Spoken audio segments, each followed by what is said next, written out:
Sometimes, the heaviest burden a man can carry is the weight of all the people he couldn't save. Sometimes redemption comes in the smallest, most unexpected package. In the New Mexico territory, Ezhno is a giant Apache man living alone in the desert. Years ago, he was a warrior. Now he just wants to be left alone. His cabin sits far from everyone, surrounded by nothing but sand and silence. One evening, a little girl appears at his door. She is 8 years old, scared and dirty. Her name is Nella. She grabs his arm with her small hands and says something that changes everything. "I will serve you my whole life. Just save me, please." Can this broken man find a new purpose in protecting one small child? Before we jump back in, tell us where you're tuning in from. And if this story touches you, make sure you're subscribed, because tomorrow I've saved something extra special for you. The desert wind carried stories that most men had forgotten how to hear. Ezhno Blackhorse had been listening to those stories for 7 years now, ever since he built his cabin in this godforsaken corner of the New Mexico territory, where even the coyotes seemed to avoid him. The structure wasn't much to look at: rough-hewn logs, chinked with mud and stone, a tin roof that sang different songs depending on whether the wind came from the north or the south. But it was his, and more importantly, it was far enough from civilization that civilization had stopped looking for him. He stood 6 feet 8 inches in his bare feet, with shoulders broad enough to block a doorway and hands scarred from decades of work that had nothing to do with peace. His black hair, now streaked with silver at the temples, hung past his shoulders in the traditional way, though there was no one left to notice such things. The lines around his dark eyes spoke of squinting into too many suns, searching horizons, for enemies that always seemed to find him anyway.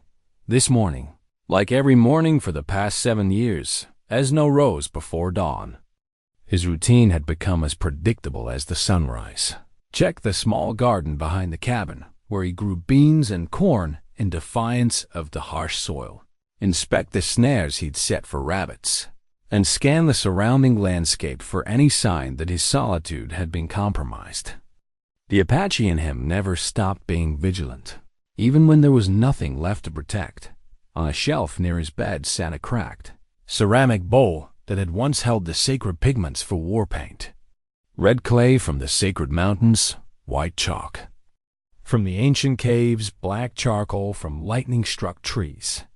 Now it gathered dust, filled only with the memories of rituals he would never perform again. The bowl had been his father's, and his father's father's before that. Looking at it each morning reminded Ezhno of who he had been, and more painfully, who he could never be again. He moved through his morning with the deliberate precision of a man who had learned that small routines could hold back large sorrows. Water from the well he'd dug by hand. Coffee brewed in a battered tin pot over a fire built from mesquite and dried sage. Jerky and hardtack that would sustain him through another day of determined isolation. The silence around his cabin was so complete that he could hear his own heartbeat, a sound that had become his most constant companion. But this morning, something was different. As Ezhno stepped outside to check his snares, a movement near the eastern ridge caught his eye. It was subtle, just a flash of color that didn't belong to the muted palette of the desert. He froze, every instinct suddenly alert. In 7 years, nothing had approached his cabin except wildlife and the occasional lost trader, who quickly learned to keep moving. The sun climbed higher, painting the landscape in shades of gold and amber. Ezhno completed his rounds, but kept glancing toward the ridge. By midday, when the heat made the air shimmer like water, he had convinced himself it was nothing, a piece of cloth caught on a cactus, perhaps, or a bird with unusual plumage. But the warrior in him remained unsettled as afternoon stretched toward evening. Ezhno sat on his porch, whittling a piece of cedar. His large hands moved with surprising delicacy, shaping the wood into something that might become a bowl or a cup. The work calmed him, connected him to traditions that predated the complications of his adult life. His grandfather had taught him to whittle, saying that a man who could create beauty with his hands would never truly be lost. The sound reached him first, a small sob carried on the evening breeze. Ezhno's hands stilled on the cedar. He set down his knife and listened with the intensity that had once made him legendary among Apache scouts. Another sob, definitely human, definitely young. He rose slowly, his massive frame unfolding like a shadow against the cabin wall. She appeared as the sun touched the horizon, a small figure stumbling down the rocky slope toward his cabin.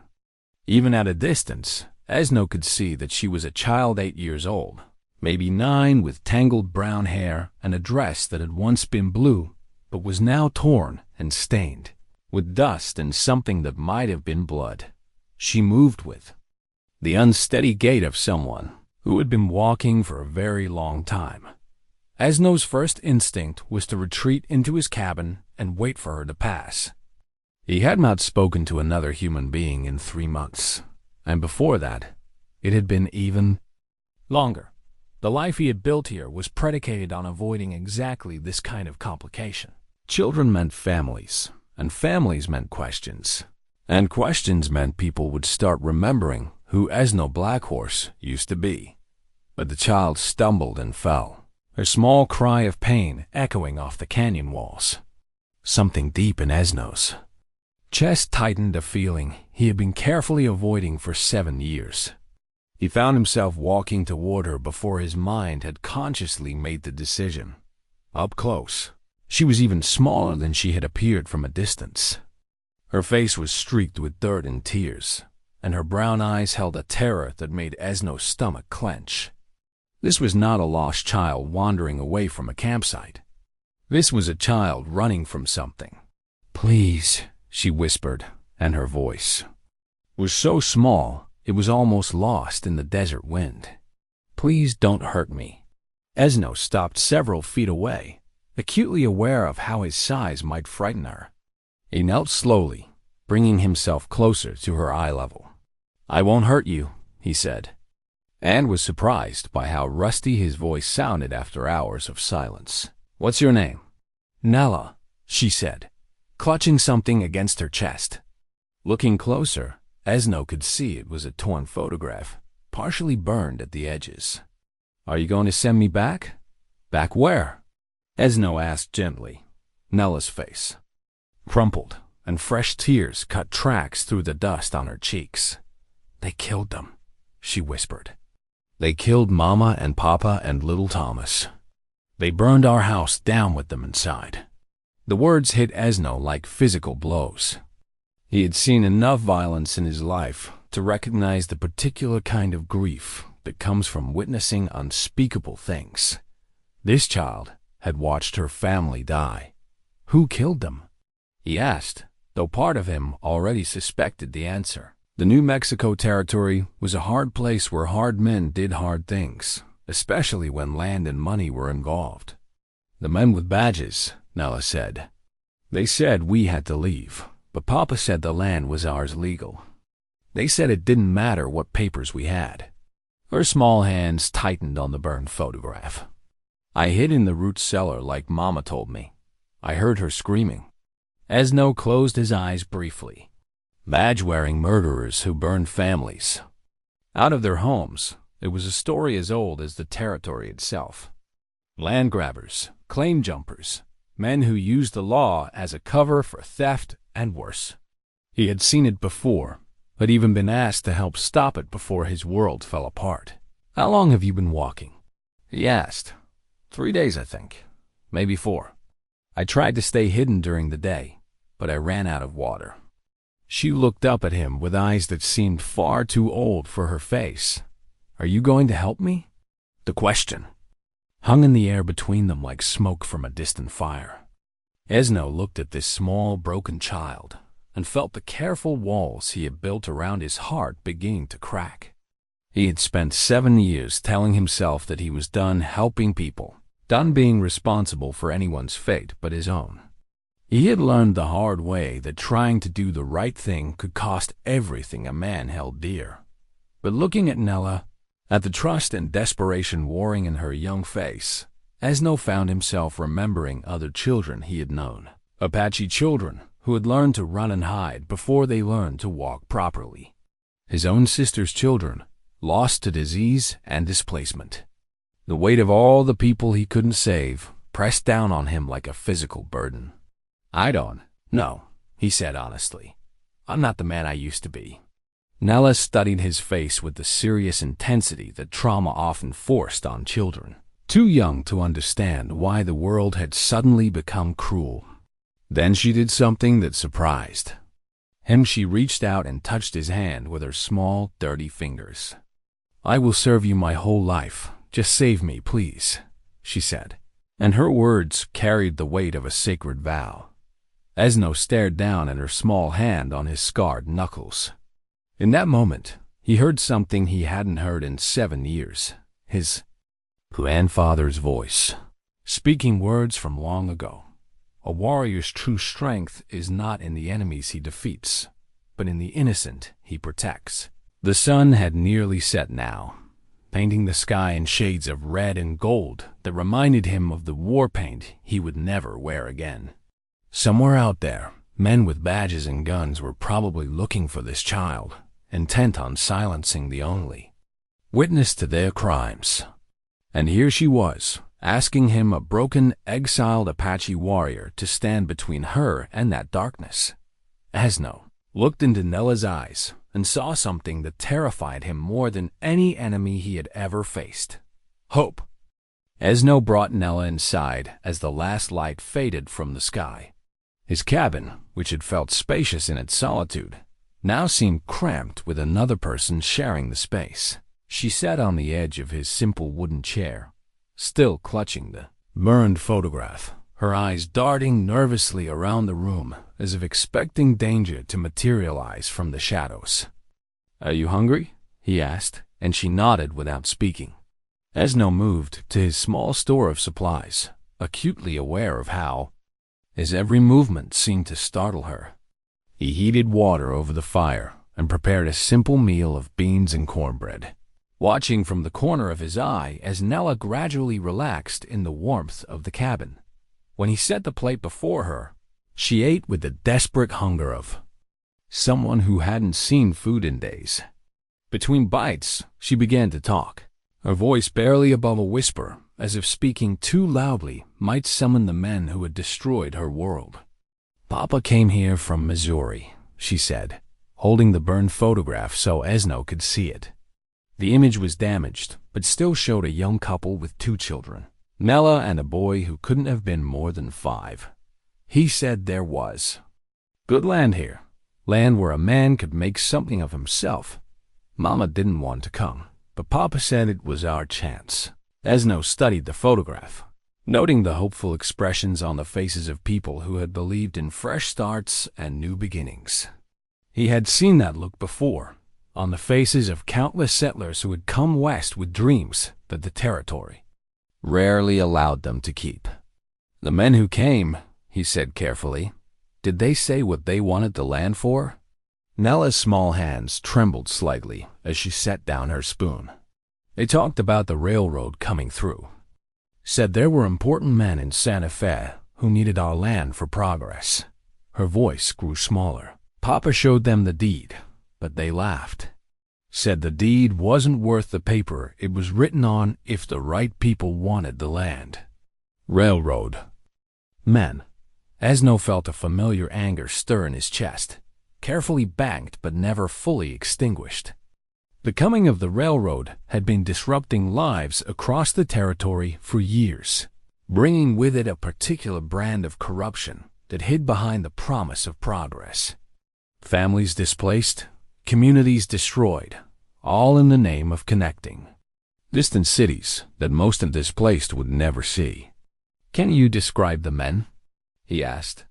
"The leader had a star on his chest," Nella said. "Silver, like a real lawman. But his eyes were mean. He had yellow teeth, and he smelled like whiskey. The others called him Marshall, but Papa said later that He didn't think the man was a real marshal at all. Ezhno nodded grimly. Fake lawmen were common enough in the territory. Men who bought or stole badges and used them to legitimize their criminal enterprises. It was a nearly perfect scheme in a land where real law enforcement was spread thin and communication between settlements was sporadic. There were 6 of them, Nella continued. All with guns, all acting like they owned the world. When Papa refused to leave, the marshal said we had 3 days to change our minds, but they came back the next night. She fell silent, staring into the fire. Ezhno could see her reliving that terrible night, and he wanted to spare her the pain of recounting it, but he needed to know what they were facing. What happened then? He asked gently. They didn't knock, Nella whispered. They just kicked in the door and started shouting. Papa tried to protect us, but there were too many of them. They hit him with their gun butts until he couldn't stand up anymore. Then they dragged Mama and little Thomas outside while Papa was bleeding on the floor. Tears began flowing down her cheeks again, but she continued. The marshal said Papa could watch his family burn, or he could sign papers giving up the land. Papa spit blood at him. So they tied them up and threw them in the house and set it on fire. Ezhno's hands clenched into fists. He had witnessed enough atrocities in his life to know that evil often wore familiar faces.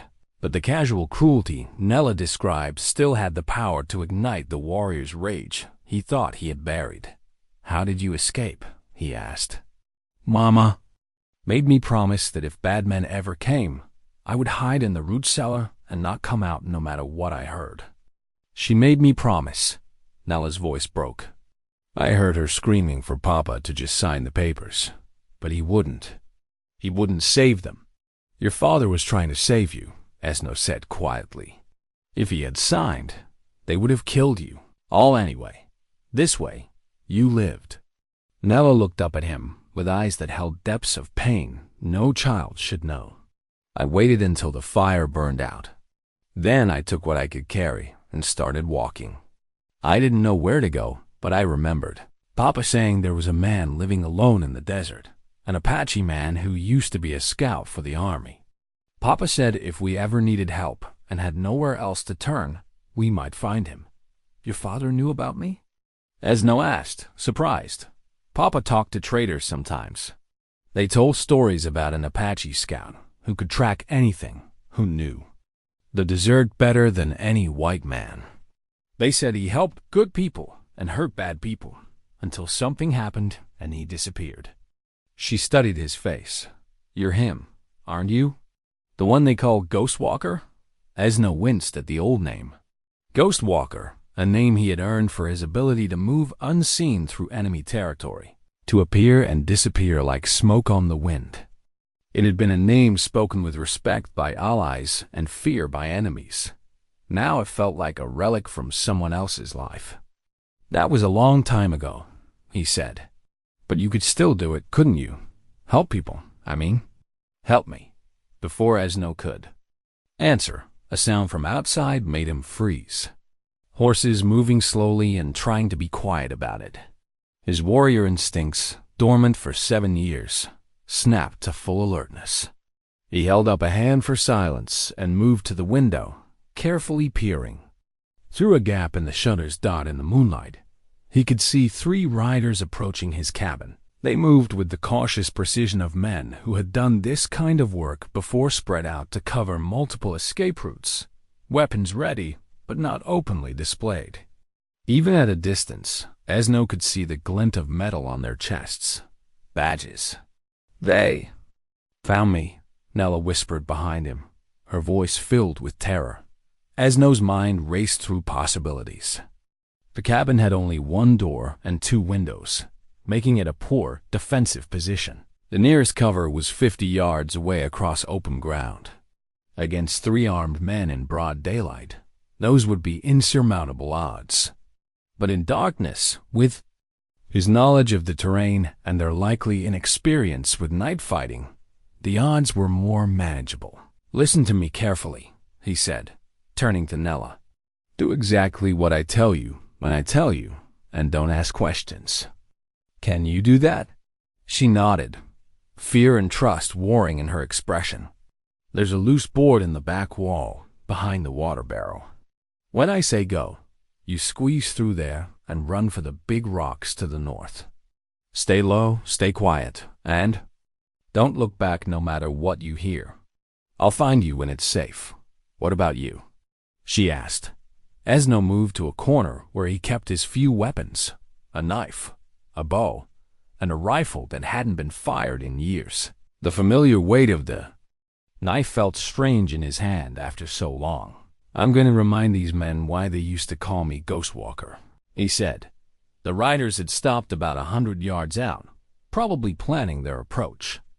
Ezhno could hear the low murmur of voices discussing tactics. They would expect him to be asleep, unaware of their presence. They would expect him to be the harmless hermit that 7 years of exile had made him appear to be. They were about to learn that some things a man never forgets, no matter how hard he tries. Now, Ezhno whispered to Nella. Go. She squeezed through the loose board with the quick agility of a child, disappearing into the night like a shadow. Ezhno waited until he was sure she had reached cover, then extinguished the fire and moved to the door. For the first time in 7 years, Ghostwalker was going hunting. The night became Ezhno's ally as he slipped from his cabin, like smoke dispersing in the wind. 7 years of forced retirement hadn't dulled the skills his grandfather had taught him, or the refinements the army had demanded during his time as their best scout.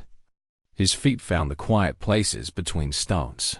His breathing matched the rhythm of the desert wind, and his massive frame seemed to disappear into the landscape that had sheltered him for so long. The 3 riders had dismounted and were approaching, on foot, their boots crunching loudly on the gravel. Ezhno positioned himself behind a stand of mesquite where he could observe their movements. In the moonlight, he could see they wore the same type of badges Nella had described, silver stars, that caught the light with each step. Their confidence was evident in their casual approach, the way they held their weapons ready but not raised. They thought they were hunting a frightened hermit and a child. The leader gestured to his companions, sending one around to the back of the cabin while the other flanked to the side.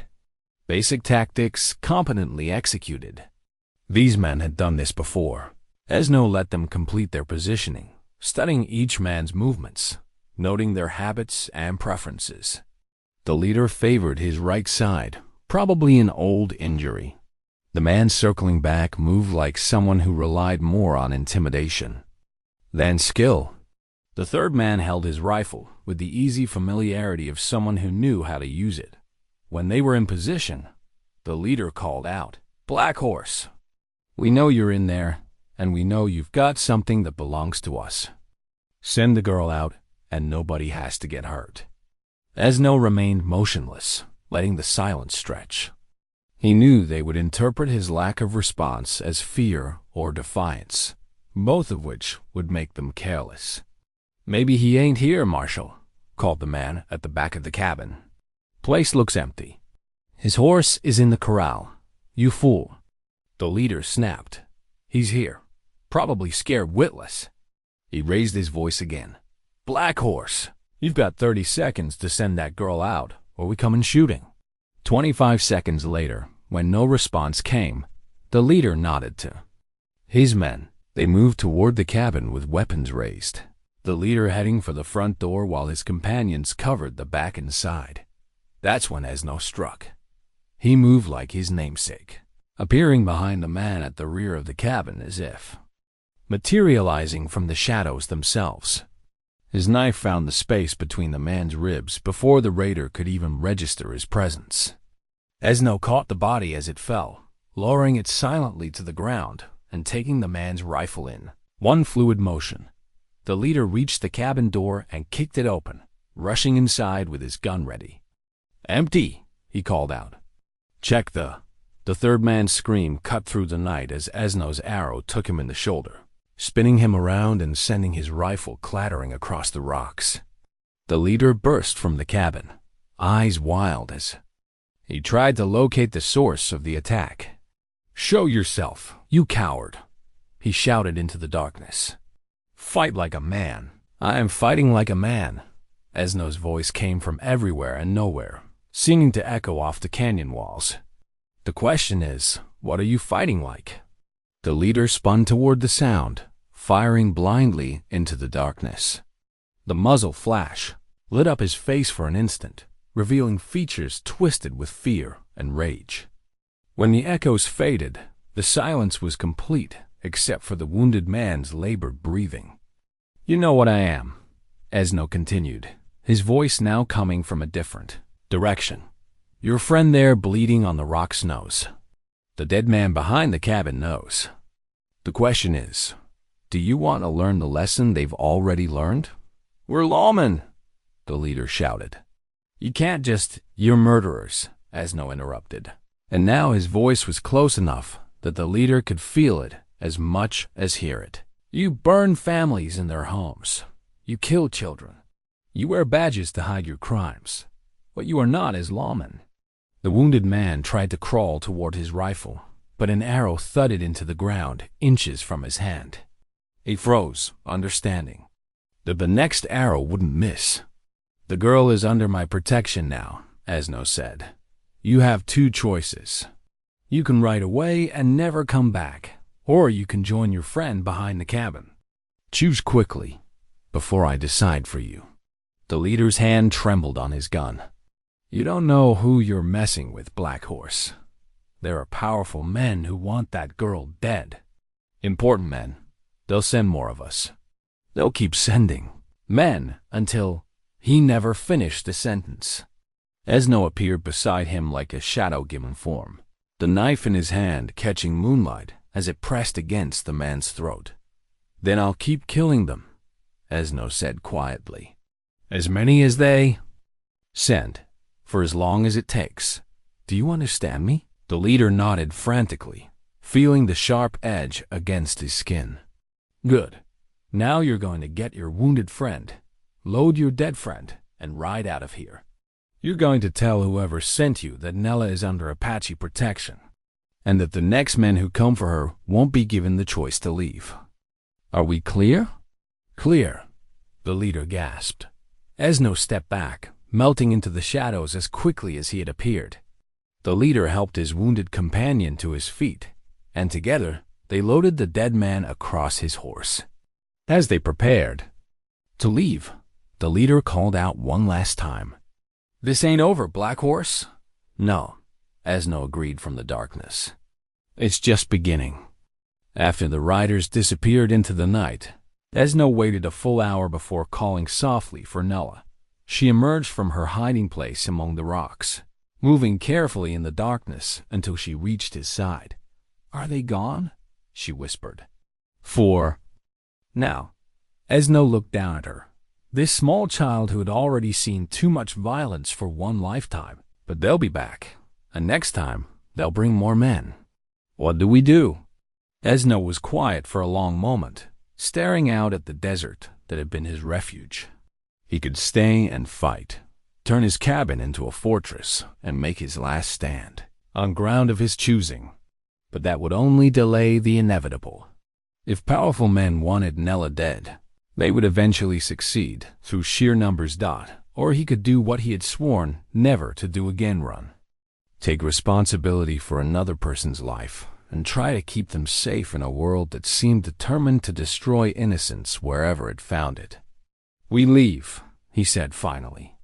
"Tonight, before they have time to organize and come back with reinforcements." "Where will we go?"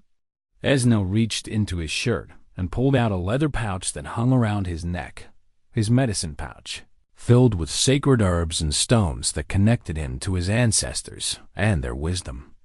He had carried it through every battle, every scouting mission, every moment of his adult life. Now it would guide him once more.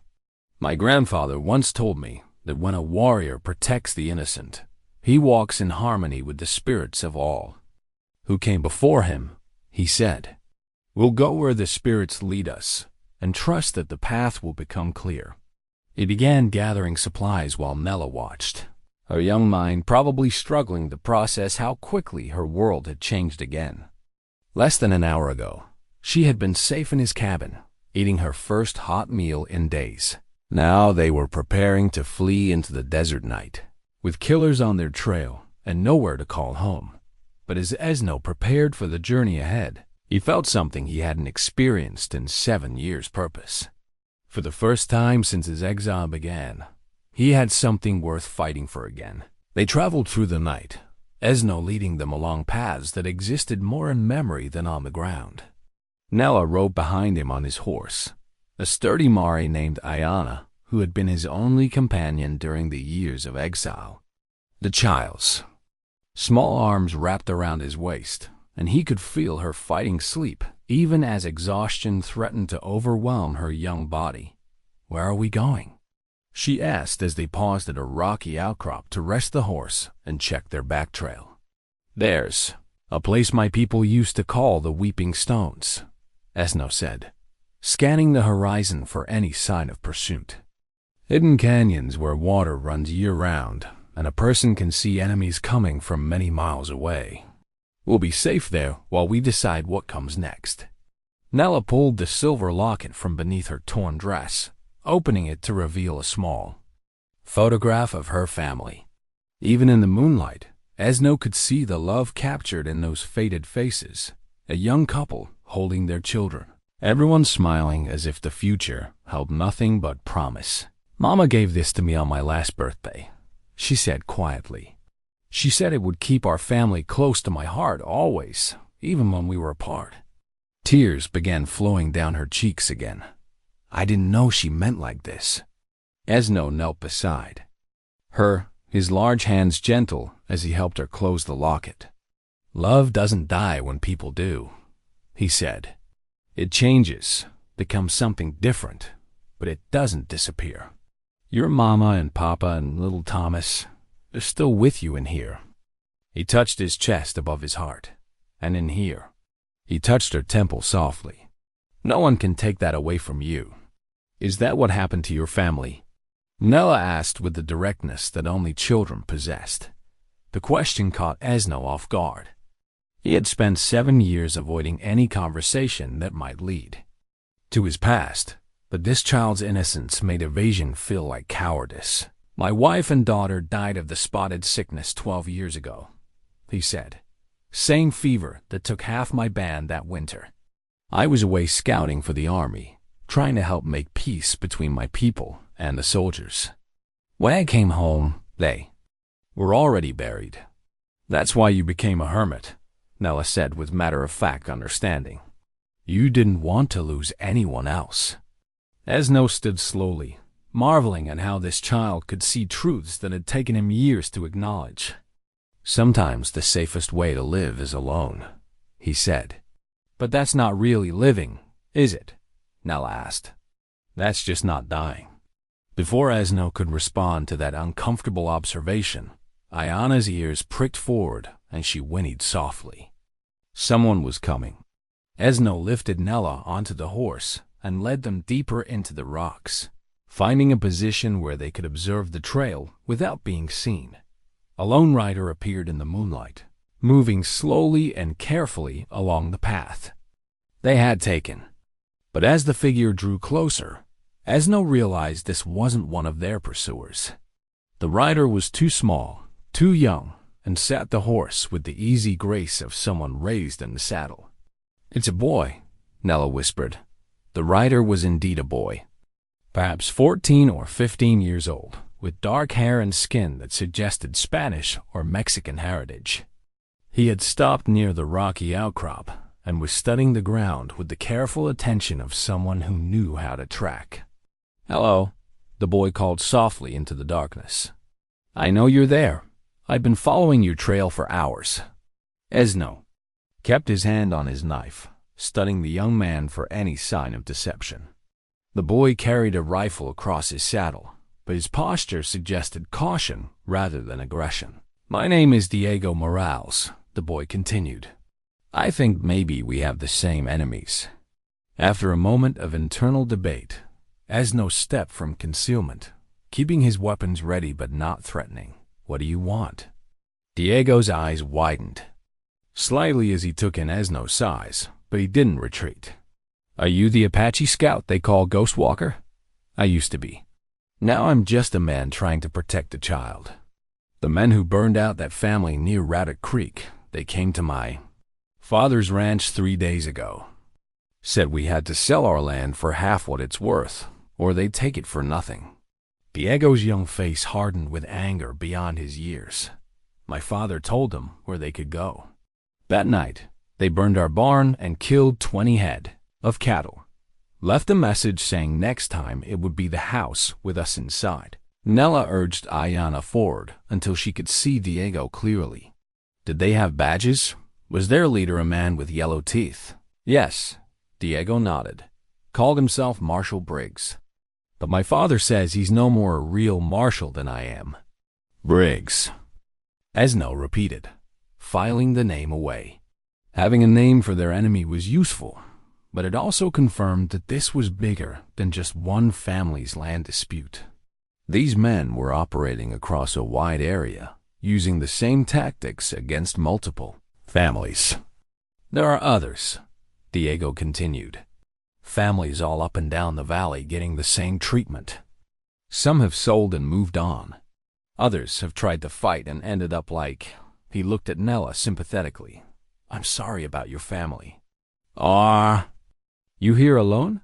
Ezhno asked. "My father sent me to warn the other families, to try to organize some kind of resistance. But when I heard what happened at Rabbit Creek, I knew I had to find you. My grandfather told stories about Ghost Walker, about how you helped good people when the law wouldn't." Ezhno felt the familiar weight of expectation settling on his shoulders.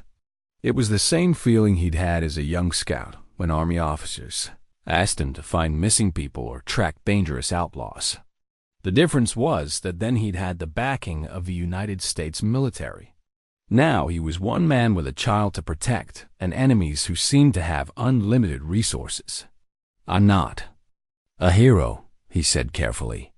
"I'm just someone trying to keep this little girl alive." "Maybe that's what makes you a hero," Diego replied with startling insight. They made camp in a sheltered canyon as dawn approached, Ezhno sharing his meager supplies with the boy while they planned their next moves. Diego knew the locations of several affected families and had a good understanding of the railroad's planned route through the territory.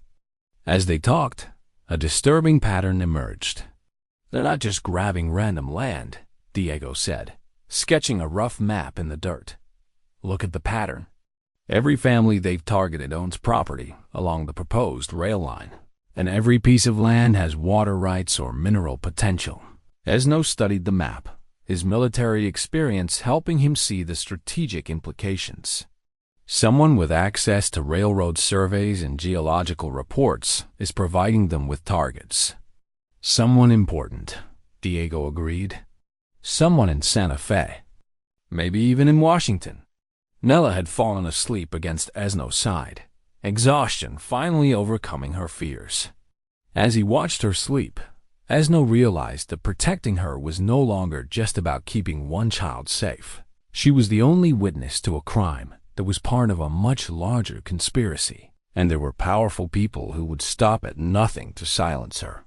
But looking at her peaceful face, and at Diego's earnest determination to help his family and neighbors, Ezhno felt something stirring, that he thought he had lost forever hope that the right people could still win against impossible odds, if they were willing to fight smart and stand together. For the first time in 7 years, Ghost Walker was thinking like a warrior again. The weeping stones earned their name from the way water seeped through the red rock walls, creating perpetual streams that looked like tears on the canyon faces. Hidden deep in a maze of canyons that few white men had ever seen, it was a place where Ezhno's grandfather had brought him as a boy to learn the old stories and the old ways. Now, as they made camp beside one of the sacred pools, Ezhno found himself sharing those same stories with Nella and Diego. The children listened with rapt attention as he told them about Coyote the trickster, about Spider Grandmother who taught people to weave, and about the warriors who protected their people even when the odds seemed impossible. My grandfather used to say that every stone in this place holds the spirit of an ancestor. Ezhno said as they sat around a small fire. They watch over travelers who come here with good hearts. Nella picked up one of the smooth prayer stones that lined the pool's edge, turning it over in her small hands. Do you think my mama and papa are watching over me? I know they are, Ezhno said with quiet certainty. Just like your little brother. They want you to live, to grow up and become the woman they dreamed you could be. Diego had been studying the canyon walls, noting the natural defensive positions and escape routes. This is a good place to make a stand, he said with a tactical awareness of someone who had grown up in dangerous territory. But we can't stay here forever. No, Ezhno agreed. But we can stay long enough to plan properly. The men hunting us, they think like soldiers' overwhelming force, direct assault. They don't understand patience or strategy. Over the next 2 days, Diego proved to be an invaluable source of information about the land-grabbing operation. His father had been keeping detailed records of every family approached by Marshal Briggs and his men, documenting their methods and timing. The pattern that emerged was both sophisticated and ruthless. They target isolated families first, Diego explained, using stones to represent homesteads on his dirt map. People with good land but no close neighbors, no one to hear screams or see smoke. They make it look like accidents or Indian raids when they can, but they're getting bolder. Because they're running out of time, Ezhno realized. The railroad. Survey teams will be through here soon, and once the route is official, land prices will skyrocket. They need to control the key parcels before that happens. Nella had been quietly listening to their discussions, but now she spoke up with an observation that chilled both men. The marshal said something to Papa about important men in Santa Fe. He said the territorial governor himself knew about what they were doing. Governor Martinez, Diego said grimly. My father always said he was more politician than leader. If he's involved in this conspiracy, then we can't expect help from territorial authorities, Ezhno finished. We're on our own. That evening, as Nella slept beside the sacred pool, Ezhno performed a ritual he hadn't attempted in years. He opened his medicine pouch and arranged the prayer stones in the pattern his grandfather had taught him, asking the spirits of his ancestors for guidance. The smooth stones felt warm beneath his fingers, and for a moment he could almost hear his grandfather's voice on the wind. You doubt yourself, grandson, the memory seemed to whisper. But doubt is the enemy of action, and action is what these innocents need from you. Diego watched respectfully as Ezhno completed the ceremony. My grandmother performed similar rituals, he said softly. She says the old ways never really die. They just wait for someone brave enough to remember them. What does your grandmother say about fighting impossible odds? Ezhno asked. She says that David killed Goliath not with strength, but with aim and courage. And that sometimes God gives small people big hearts to balance the scales. Ezhno studied the boy's face in the firelight, seeing wisdom that went far beyond his years. How did you become so wise so young? Same way that little girl learned to be so brave, Diego replied, nodding toward Nella. The world forced us to grow up fast. On the third day, their peaceful refuge was disturbed by the arrival of unexpected visitors. Ezhno spotted them first, a family of Mexican settlers, traveling with everything they owned loaded into 2 wagons. The man walked beside the lead wagon with the defeated posture of someone who had lost everything, while his wife and 3 young children huddled in the wagon bed. Diego recognized them immediately. That's the Herrera family, he said. They at a farm about 10 miles from ours. Ezhno made the decision to reveal themselves, leading Nella and Diego down from their hidden camp to meet the travelers. The man, Jose Herrera, looked up with the wary expression of someone who had learned to expect trouble from strangers. "Diego?" Jose said in surprise. "What are you doing out here? And who?" His eyes widened as he recognized Ezhno. "You're the Apache scout, the one they call Ghost Walker." "I was," Ezhno said simply. "Now I'm just someone trying to protect children from men with badges and guns. What happened to your farm?" Jose's wife, Maria, began crying silently as her husband recounted their story. Marshal Briggs and his men had come with the same ultimatum: sell cheap or lose everything. When Jose refused, they had returned with torches and threats. Unlike Nella's family, the Herreras had been given one final chance to leave alive. "We took it," Jose said with shame in his voice. "I couldn't watch my children burn. We signed their papers and took their money, barely enough to reach California, if we're careful." "You did what any good father would do," Ezhno assured him. "You protected your family. But for how long?" Maria asked through her tears. "How long before men like Briggs control everything? How long before there's nowhere left to run?" It was Nella who answered, her young voice carrying a strength that surprised everyone. "Until someone stops them," she said simply. "Until someone makes them pay for what they've done." That night, after the Herrera family had made camp nearby, Ezhno found himself staring up at the stars and contemplating the scope of what they were facing. It wasn't just about saving one child anymore, or even stopping one group of criminals. It was about standing up to a system of corruption that stretched from territorial governors to fake marshals, a system that crushed innocent families under the weight of greed and political ambition. "You're thinking too much," Diego said, settling down beside him. "My father always says that when you're facing something too big to understand, you break it down into pieces you can handle." "And what piece can we handle?" Ezhno asked. "We can make sure Nella stays alive to tell her story. We can warn other families. And we can make Briggs and his men pay a price for their crimes that makes other bullies think twice."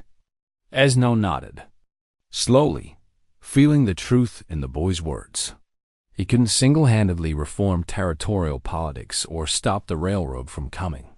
But he could protect one small girl, help one brave boy defend his family, and make sure that evil men learned there were still consequences for their actions. Thought it wasn't much, but it was something. And sometimes, his grandfather had taught him, something was enough to change everything. The fourth morning at Weeping Stones brought an unexpected visitor who would change everything. Ezhno was teaching Nella how to move silently through the canyon when Ayana's warning whinny echoed off the rock walls. A lone rider was approaching, but this one moved with the casual confidence of someone who belonged in this landscape. The man who emerged from the canyon mouth wore the dust-stained clothes of a working rancher, but he carried himself with the straight-back bearing of a Fola soldier. He was perhaps 50 years old, with graying hair and eyes that missed nothing as they took in the defensive positions Ezhno had chosen. "Ghost Walker," the man called out, raising his hands to show he was unarmed. "I'd like to talk, if you've got a minute." Diego stepped forward in recognition. "That's Sheriff Tom Bradley from Mesilla. He's one of the good ones." Ezhno remained cautious as the sheriff dismounted and approached their camp. Real lawmen were rare in the territory, and honest ones were rarer still. But Diego's endorsement carried weight, and something in Bradley's manner suggested he could be trusted. "Sheriff," Ezhno said with a slight nod, "you're a long way from your jurisdiction." "Evil doesn't respect county lines," Bradley replied simply, "and what's happening out here is evil, pure, and simple." He looked at Nella with gentle eyes. "You must be the little girl everyone's looking for. I'm sorry about your family, child." Nella moved closer to Ezhno, still wary of strangers despite the sheriff's kind tone. "Are you going to try to arrest?" "U.S.? For what? Last I checked, surviving wasn't a crime." Bradley's expression hardened. "The burning families in their homes is murder. badge or no badge. The sheriff's words carried the ring of truth, and Ezhno felt some of his tension ease. "What brings you here, Sheriff?" "Reports have been coming into my office for weeks about Marshal Briggs and his activities. Problem is, every time I try to investigate, I run into walls.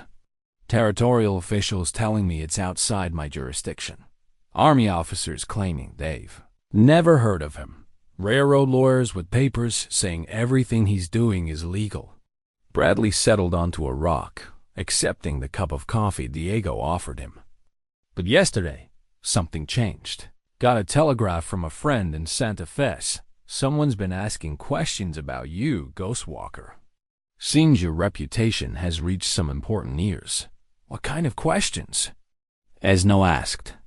"The kind that suggests certain people are very interested in making sure you don't interfere with their business operations." Bradley sipped his coffee thoughtfully. "Also got word that Briggs has been reinforced. He's got 20 men now, all armed and all mean as rattlesnakes." The news hit Ezhno like a physical blow. 20 men changed everything. Even with his skills and knowledge of the terrain, those odds were nearly impossible. "There's more," Bradley continued. "They're not just hunting the girl anymore. Word is they've been authorized to eliminate anyone helping her. That includes you, Ghostwalker, and anyone else who gets in their way." Diego's young face paled. "My family, they're still at the ranch." "Your father's smart, and he's got good men working for him," Bradley assured the boy. "But smart and good might not be enough against 20 guns." Ezhno pulled the broken arrow from his medicine pouch, turning the splintered shaft over in his hands. It had been broken in his last battle as an army scout, the fight that had cost him everything he believed in. He had carried it ever since as a reminder of what happened when warriors tried to serve two masters. "What do you suggest, Sheriff?" he asked. "I suggest we even the odds." Bradley's eyes glinted with something that looked like anticipation. "I've got deputization papers in my saddlebag. Legal authority to swear in anyone I deem necessary to uphold the law. You interested in wearing a badge again, Ghostwalker?" The offer hung in the air like smoke from a distant fire. Ezhno had sworn he would never again serve any authority but his own conscience. But looking at Nella, at Diego, at the desperate families fleeing their homes, he realized that sometimes conscience demanded exactly the kind of service he had been avoiding. "What's your plan?" he asked. "First, we get these families to safety. There's a mission about 30 miles south where they can wait this out. Then we gather everyone who's willing to fight displaced ranchers, honest settlers, anyone who's tired of being pushed around by criminals with fake badges. And then," Bradley smiled grimly, "then we remind Marshal Briggs and his bosses that justice doesn't always come from territorial governors and railroad executives. Sometimes it comes from ordinary people who've had enough." Nella looked up at Ezhno with eyes that held both fear and hope. "Will you do it? Will you be a lawman again?" Ezhno considered the question seriously. He had been a warrior, a scout, a hermit, and now a protector. Perhaps it was time to be something more, a symbol that evil men couldn't always hide behind false authority, that there were still people willing to stand up for what was right. "I'll do it," he said finally. "But not for any government or railroad, or territorial authority. I'll do it for her." He placed his hand gently on Nella's shoulder. "And for every family like hers that deserves to live in peace." Bradley stood and walked to his saddlebag, returning with an official-looking document and a silver star. "Raise your right hand," he said solemnly, as Ezhno took the oath. He felt the weight of the badge in his palm and the weight of responsibility on his shoulders. But for the first time since his exile began, the weight felt right. He was no longer Ghostwalker the Hermit or even Ghostwalker the Protector. He was Deputy Marshal Ezhno Blackhorse, and he had work to do. That evening, as they prepared to escort the displaced families to safety, Nella approached him with a question that had been troubling her young mind. When this is over, when the bad men are gone, what happens then? Ezhno knelt beside her, thinking carefully about his answer. Then we build something better. We make sure families like yours can live without fear. The children can grow up knowing they're safe. And will you stay? Will you be my... She paused, searching for the right word. I'll stay, Ezhno promised, understanding what she couldn't quite ask. For as long as you need me, I'll stay. For the first time since her world had burned, Nella smiled. The mission of San Miguel stood like a weathered monument to faith in the desert. Its adobe walls scarred by wind and time, but still standing strong after decades of storms. Father Miguel, the elderly priest who maintained this sanctuary for lost souls, welcomed the displaced families with gentle hands and words of comfort in both Spanish and English as they settled the refugees in the mission's protected courtyard. Sheriff Bradley pulled Ezhno aside with an expression that suggested he'd been wrestling with a difficult decision. There's something I need to show you, Bradley said quietly. Something that changes everything we thought we knew about this situation. He led Ezhno to the mission's small office, where he produced a leather satchel from his saddlebag. Inside were documents that made Ezhno's blood run cold. Official army correspondence bearing seals and signatures he recognized all too well. Where did you get these?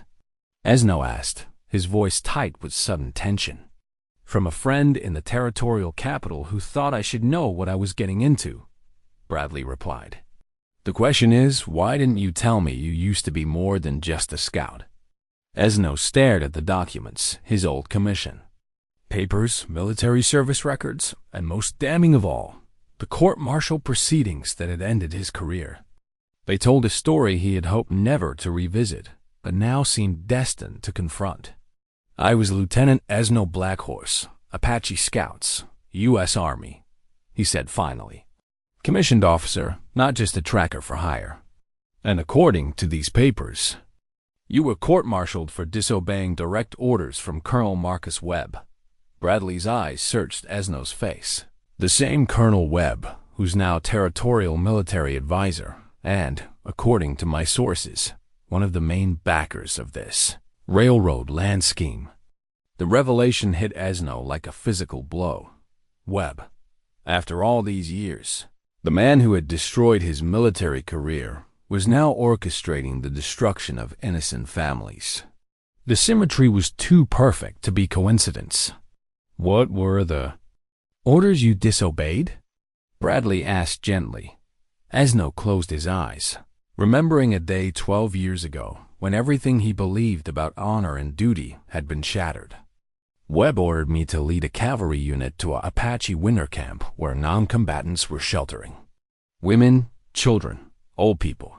He said they were harboring renegades, but I knew better. They were just trying to survive the winter. So you refused. I refused. Told him I wouldn't be party to massacring innocents, no matter what uniform I wore. Ezhno's hands clenched into fists. Webb said I had forgotten which side I was on. I told him I was on the side of what was right. Bradley nodded slowly, pieces of a larger puzzle falling into place. And that's when your trouble started. Webb made sure I was charged with mutiny, insubordination, and conduct on becoming an officer. The court-martial was a foregone conclusion, his word against mine. And I was just an Apache who'd gotten too big for his britches. The old bitterness crept into Ezhno's voice. They stripped me of my commission, my pension, everything. Sighed, I was lucky they didn't have me shot. But you saved those people in the winter camp. For all the good did them. Webb sent another unit the next week, one that followed orders without question. Ezhno's voice became very quiet. Every man, woman, and child, killed and buried in unmarked graves. The silence stretched between them as Bradley absorbed the full horror of what Ezhno had endured. Outside, they could hear Nella's laughter as Diego taught her a Mexican children's song, the sound a sharp contrast to the darkness they were discussing. There's more, Bradley said, producing another document. This came with the rest. It's a telegram from Webb to someone named Marshall B., dated 3 days ago. Ezhno read the telegram, his anger growing with each word. Ghost Walker. Confirmed in area. Priority 1 elimination. Use all necessary force. Nitrogen monoxide witnesses. Full territorial backing assured. Previous. Business must remain buried. Megawatt. Previous. Business, Ezhno repeated. He means the winter camp massacre. If word of that ever got out, it would destroy his political career. And if you're alive to testify about it, his whole railroad scheme could collapse, Bradley added. This isn't just about silencing a witness to the murders anymore, Ezhno. This is about silencing the one man who can expose Webb for what he really is. The magnitude of the conspiracy was staggering. Webb hadn't just been using Briggs and his fake marshals to steal land. He'd been systematically eliminating anyone who might threaten his carefully constructed reputation. Families like Nella's weren't just obstacles to profit.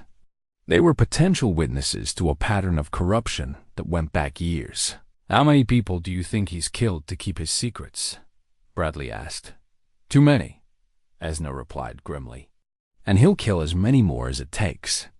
That evening, as the refugees settled in for what might be their last peaceful night, Ezhno found himself staring at his old commission papers by lamplight.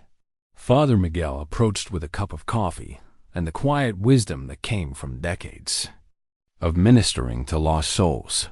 Heavy thoughts, my son? The priest asked in accented English. Heavy memories, Father. I'm beginning to think the past never really stays buried.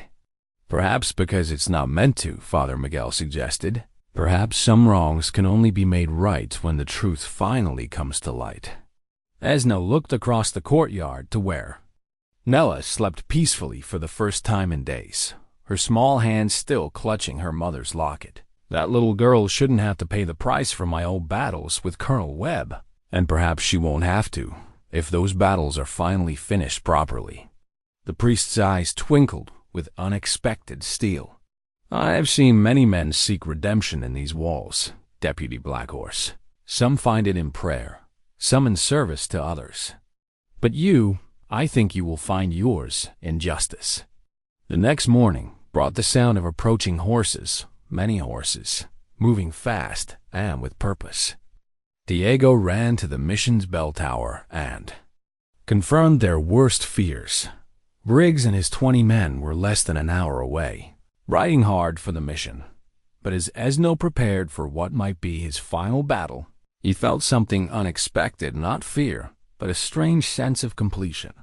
For 12 years, he had carried the weight of Webb's injustice, the shame of being branded a traitor for doing what was right.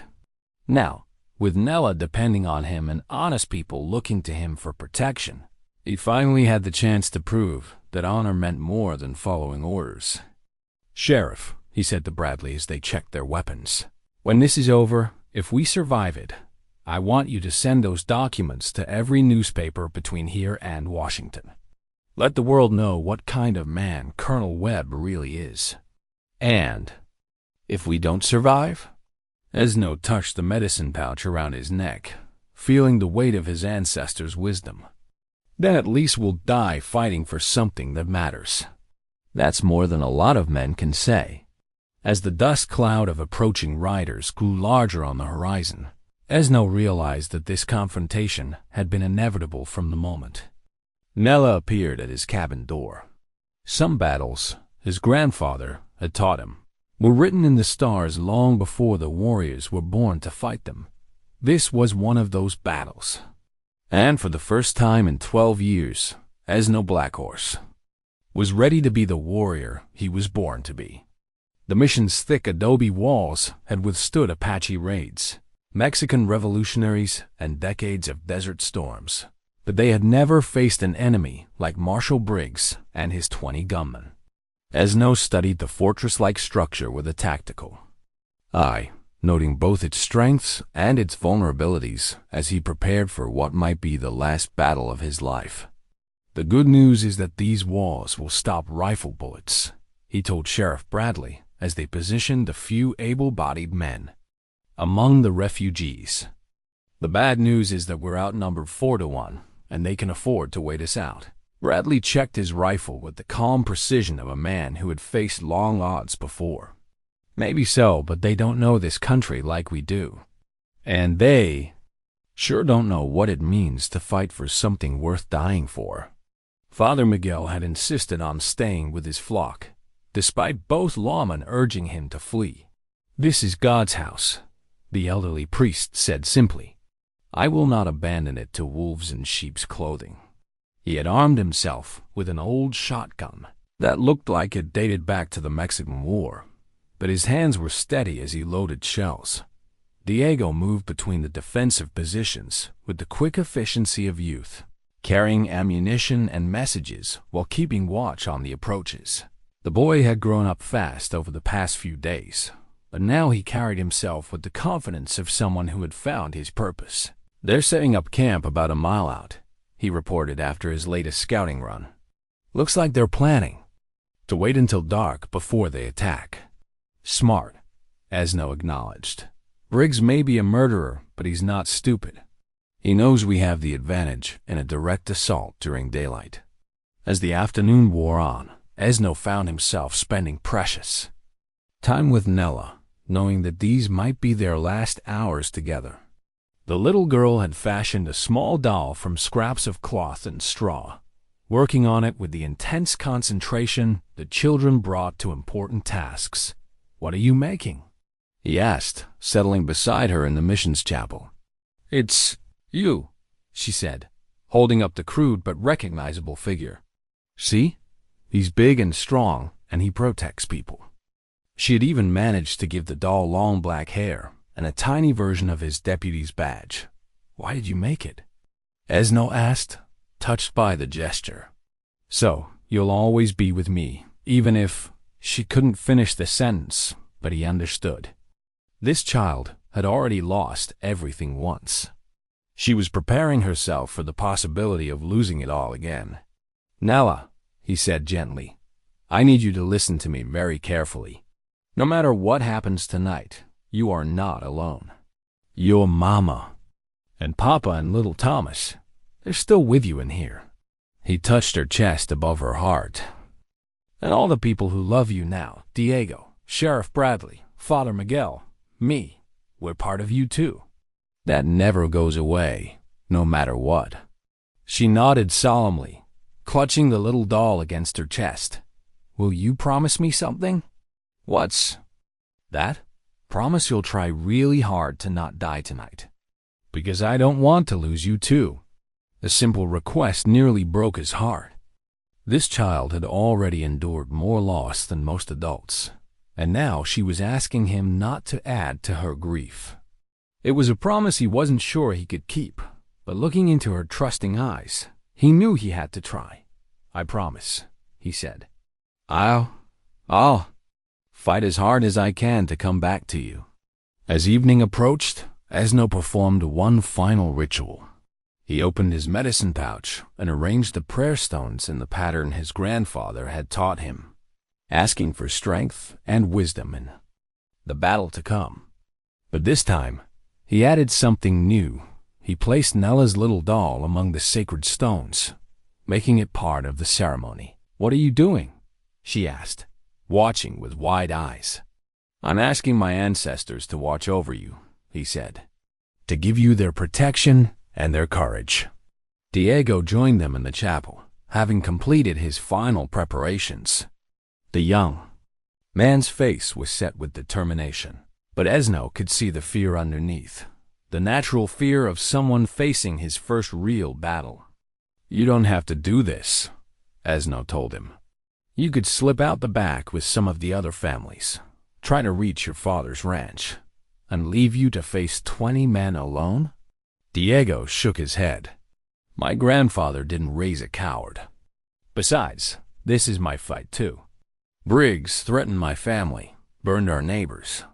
Someone has to make him pay." Sheriff Bradley appeared in the chapel doorway, his expression grim. "They're moving. Looks like they're splitting into 3 groups, front, back, and sides. Classic pincer movement. Ezhno rose, checking his weapons one final time. His rifle was loaded and ready. His bow strung with arrows, he had fletched himself using techniques passed down through generations of Apache warriors. His knife hung at his side, the blade honed to razor sharpness. But his most important weapon was the knowledge that he was fighting for something greater than himself. "Father Miguel," he said to the priest, "I need you to do something for me. If things go badly tonight, if Sheriff Bradley and I don't make it, I need you to get Nella out of here. Take her north to the reservation. Find a family who will take her in and raise her as their own. And if you do make it," the priest asked, "then we'll worry about the future when it gets here." Ezhno looked around the chapel, at the simple wooden cross and the flickering candles that cast dancing shadows on the walls. "Either way, this ends tonight." As they took their positions, Ezhno found himself thinking about the long chain of events that had brought him to this moment. A broken Apache warrior living in exile, a desperate child fleeing murderers, a corrupt colonel trying to bury his crimes, all of it leading to this confrontation in a desert mission where ordinary people would make their stand against evil.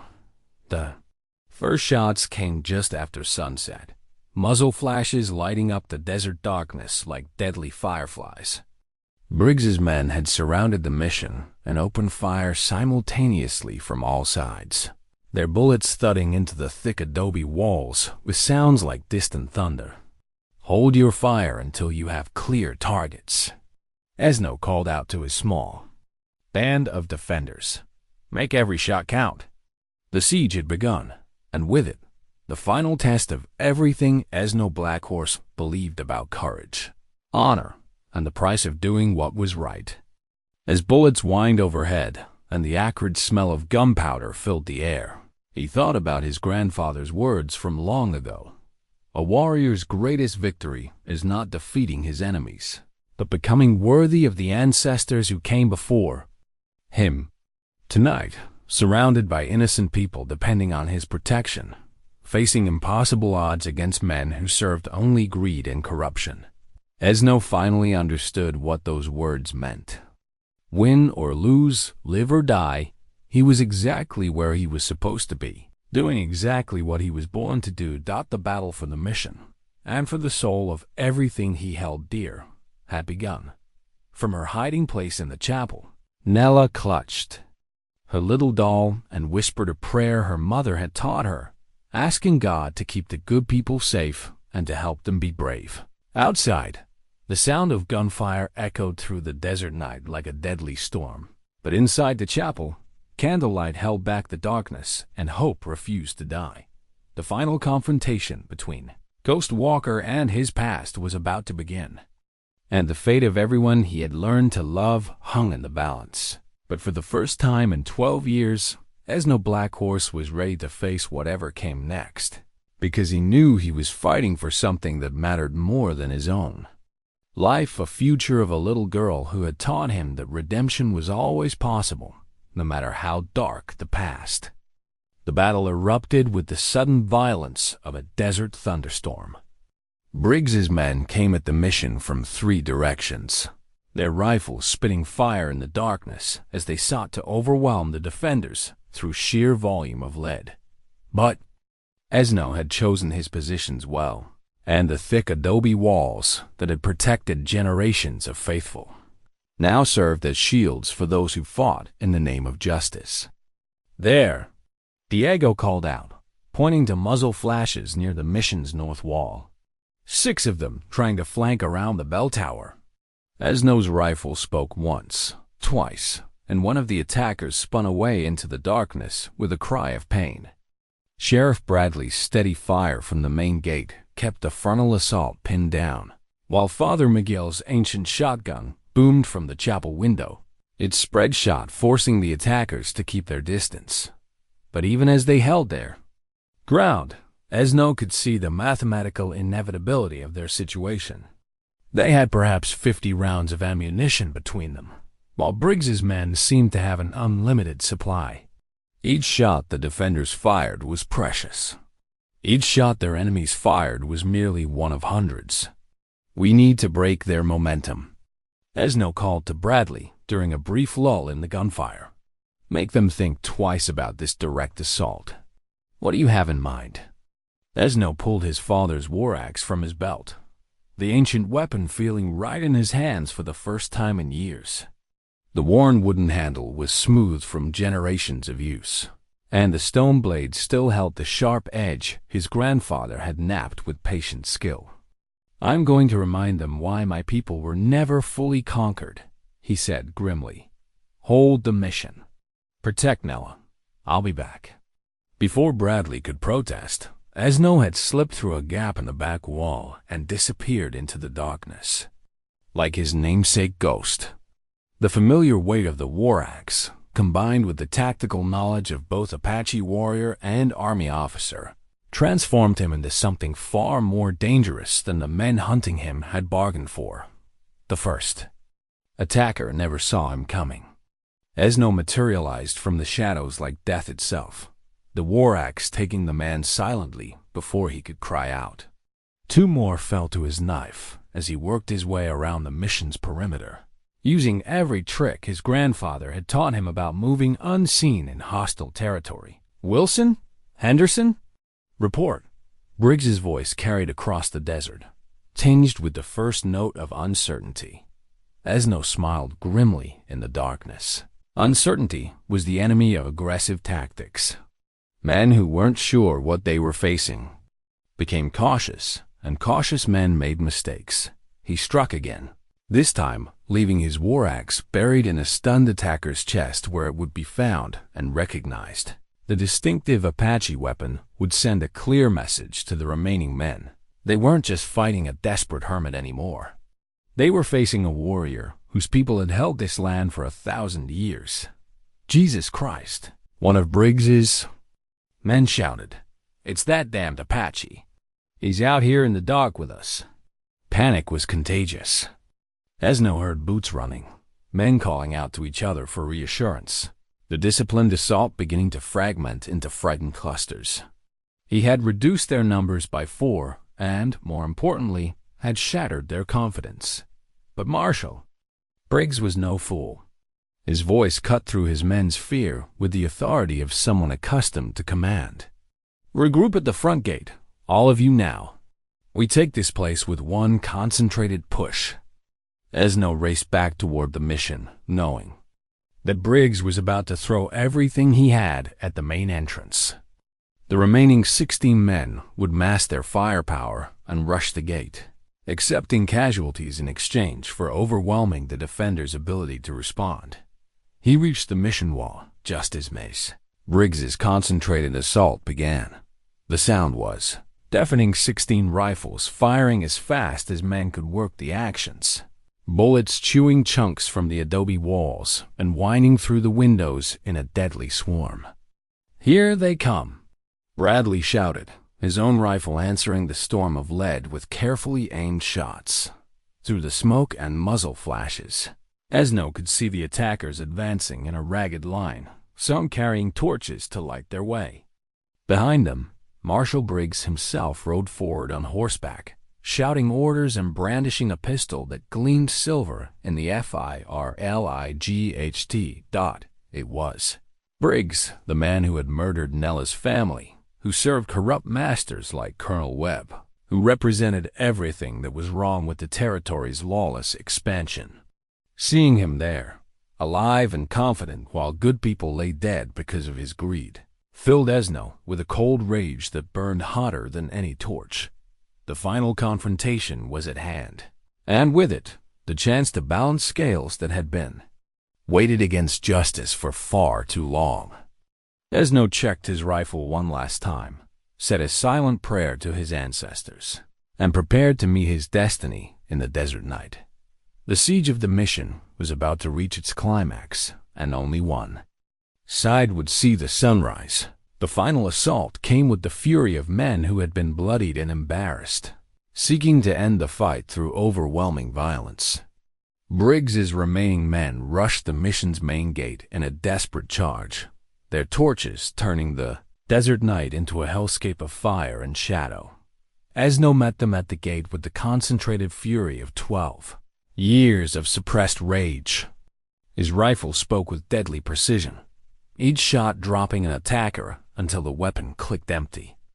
Without hesitation, he drew his bow, sending arrows into the mass of advancing men with the speed and accuracy that had made Apache warriors legendary. But there were too many of them, and they kept coming despite their losses. A bullet grazed Ezhno's shoulder, spinning him around and sending his bow clattering across the courtyard. Another shot shattered the adobe wall beside his head, filling the air with stinging fragments. "Ezhno!" Diego's voice cut through the chaos, as the young man appeared with a spare rifle, tossing it across the courtyard just as 3 attackers breached the gate. The weapon landed perfectly in Ezhno's hands, and he worked the action with deadly efficiency, dropping the first 2 men. Before they could fully enter the courtyard, the third man got close enough to swing his rifle like a club, the steel barrel whistling past Ezhno's head by inches. They grappled in the firelight, the attacker's youth and desperation matched against Ezhno's experience and purpose. But as they fought, more men poured through the breach, overwhelming the defender's ability to stop them all.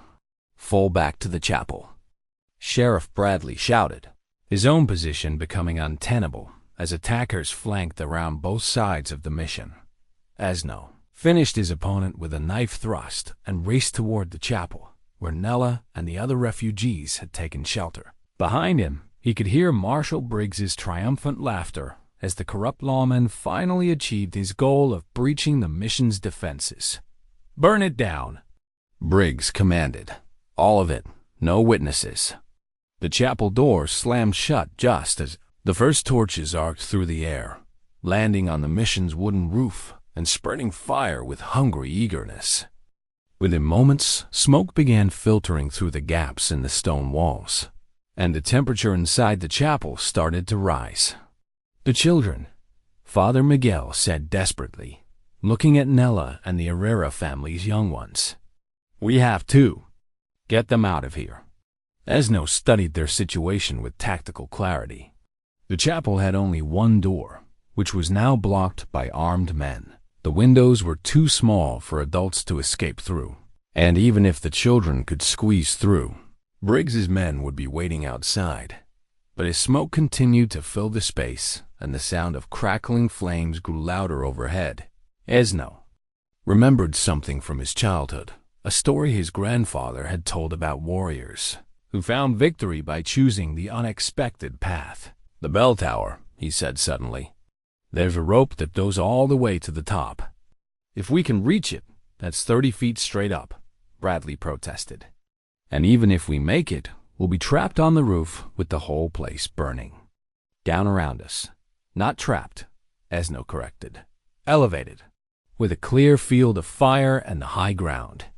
It was a desperate plan, but it was the only plan they had. Working together, they helped the children climb the narrow ladder to the bell tower's upper level, where the great bronze bell hung silent in its wooden frame.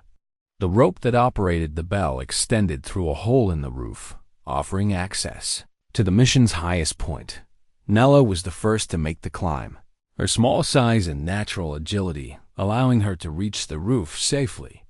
Diego followed, then the other children, each one guided by Ezhno's steady hands and calm voice despite the growing danger below. "You next, Father," Ezhno told the elderly priest.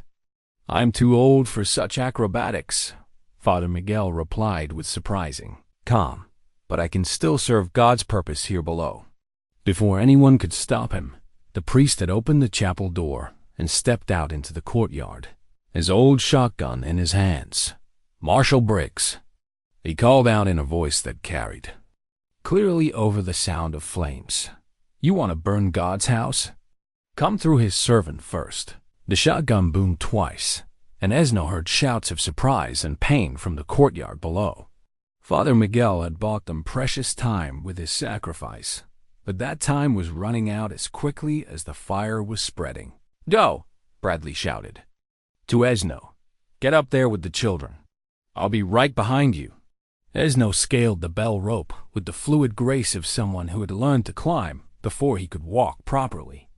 The mission's roof was already beginning to catch fire in places, but the bell tower itself was built of stone and would resist the flames longer than the wooden structures below. From his elevated position, Ezhno could see the entire battlefield spread out beneath him. Briggs's remaining men, perhaps 8 or 9 of them now, were scattered around the burning mission, some tending to wounds, others trying to maintain a perimeter. And there, in the center of it all, sat Marshal Briggs on his horse, watching. His men finished their dirty work. Ezhno pulled Nella's small drawing from his shirt pocket, the crude but heartfelt picture she had made of him as her protector. The paper was stained with sweat and smoke, but the image was still clear. This was who he was supposed to be, who he had always been meant to be, even when he had forgotten it himself. "Can you see him?" Nella asked, appearing beside him on the roof. "The bad man who killed my family?" "I see him," Ezhno replied, raising his rifle and sighting down the barrel at the man who had caused so much pain and suffering. The shot rang out across the desert, echoing off the canyon walls like thunder. Marshal Briggs jerked in his saddle, clutching his shoulder as his horse reared in alarm. He was wounded but not dead. Ezhno had deliberately aimed to disable rather than kill. "Briggs!" Ezhno's voice carried across the burning mission with the authority of judgment itself. "It's over. Your men are dead or dying, and your bosses in Santa Fe are about to learn what kind of monster they've been protecting. Surrender now and you might live to face a judge." Instead of surrendering, Briggs drew his pistol and fired wildly at the bell tower, his shots going wide in his pain and rage. "Kill them all!" He screamed at his remaining men. "Burn the tower down. No witnesses." But his men had lost their stomach for the fight. They had signed on to intimidate farmers and steal land, not to assault a defended position against a legendary Apache warrior. One by one, they began to slip away into the darkness, abandoning their wounded leader to his fate. Briggs found himself alone in the firelight, facing the judgment he had avoided for so long. Above him, silhouetted against the flames, stood the man whose life he had tried to destroy, protecting the child whose family he had murdered. The reckoning had finally come. 3 months later, Ezhno stood in the courtyard of the rebuilt mission, watching Nella play with the other children as they helped Father Miguel tend his newly planted garden. The old priest had survived his wounds, though he moved more slowly now and needed a walking stick. The mission itself had been rebuilt stronger than before, with help from grateful families throughout the territory, who had heard the story of the night when good people made their stand against evil. Marshal Briggs had lived long enough to face territorial justice, his testimony exposing the full scope of Colonel Webb's corruption before a military tribunal in Santa Fe. Webb himself had been stripped of rank and sentenced to federal prison, his political career destroyed along with the railroad conspiracy he had orchestrated. The fake badges and fraudulent land claims had been exposed, with displaced families receiving compensation and their rightful property restored. Sheriff Bradley approached from the mission's main gate, carrying a leather portfolio that had become familiar over the past weeks. "More correspondence from Washington," he said with a slight smile. "Seems your testimony before the Territorial Commission has attracted attention in high places." Ezhno accepted the portfolio, but didn't open it immediately. He had grown weary of official recognition and government praise, preferring the simple satisfaction of seeing children play safely in the desert sunshine. "What do they want this time?" he asked. "Same thing they always want: your service. There's talk of a new position, something about coordinating between territorial law enforcement and tribal authorities. Good pay, real authority, chance to make a difference on a larger scale." Nella looked up from her gardening and ran over to them, her face bright with the kind of joy that had seemed impossible during those dark days when she first appeared at his cabin door. She wore a new blue dress that matched her eyes, and her hair was clean and braided with ribbons that caught the morning sunlight. "Are you going away again?" she asked, having overheard enough of the conversation to understand its implications. Ezhno knelt beside her, noting how much she had grown in just 3 months. Good food, safety, and the love of the extended family they had created here at the mission had allowed her natural resilience to flourish. She still carried her mother's locket and the little doll she had made of him, but the desperate fear that had once haunted her eyes had been replaced by the confident curiosity of a child who knew she was protected. "Would you like me to stay?" he asked. "Forever and always," she said solemnly, "because you promised you would." Ezhno looked around at the rebuilt mission, at the families who had found safety within its walls, at Diego helping Father Miguel with the heavier garden work. The boy had grown into a young man during their ordeal, his courage during the battle earning him respect throughout the territory. His father's ranch was prospering again, free from the threat of land grabbers, but Diego spent most of his time here at the mission, helping with the work of rebuilding and protection. A new photograph sat on the mission's altar, a group portrait of all the families who had found refuge here, with Ezhno and Nella at the center, surrounded by people who had chosen to become family despite having no blood connection. It was Father Miguel's idea, a symbol of how love could create bonds stronger than law or tradition. "You know," Sheriff Bradley said thoughtfully, "there's nothing that says you couldn't serve the territory from right here. The mission could become a kind of headquarters, a place where people know they can come for help when the law fails them." "And I could help," Nella added eagerly. "I'm learning to read really good, and Diego is teaching me Spanish, and Father Miguel says I have a gift for helping scare people feel safe." Ezhno smiled, remembering his grandfather's words about warriors finding their true strength in protecting the innocent. He had spent years believing that his purpose had died with his military career. The redemption was impossible for someone who had lost everything. But this small girl had taught him the purpose wasn't something you lost, it was something you chose every day in every action that mattered. "All right," he said, making his decision. "We'll stay. But not because of any government position or official authority. We'll stay because this is where we're needed." Nella threw her arms around his neck with the fierce joy of a child whose deepest wish had been granted. "Thank you," she whispered. "Thank you for keeping your promise." That evening, as the sun set over the desert in shades of red and gold that reminded him of the war paint he would never wear again, Ezhno sat on the mission's front steps with Nella beside him. She was working on a new drawing, this one, showing the rebuilt mission surrounded by gardens and filled with happy families. "What will you call it?" he asked, watching her careful attention to detail. "Home," she said simply, "because that's what it is now." Diego approached from the corral where he had been tending the horses, his young face peaceful in the golden light. "Father Miguel wants to know if you'll help him with evening prayers," he said to Ezhno. "In a minute," Ezhno replied, not ready to leave this moment of perfect contentment. He thought about the long journey that had brought them all to this place, from his cabin in the desert where a desperate child had appeared asking for salvation, through the violence and fear that had nearly destroyed them, to this peaceful evening where safety and love had triumphed over hatred and greed. Sometimes, the heaviest burden a man could carry was the weight of all the people he couldn't save.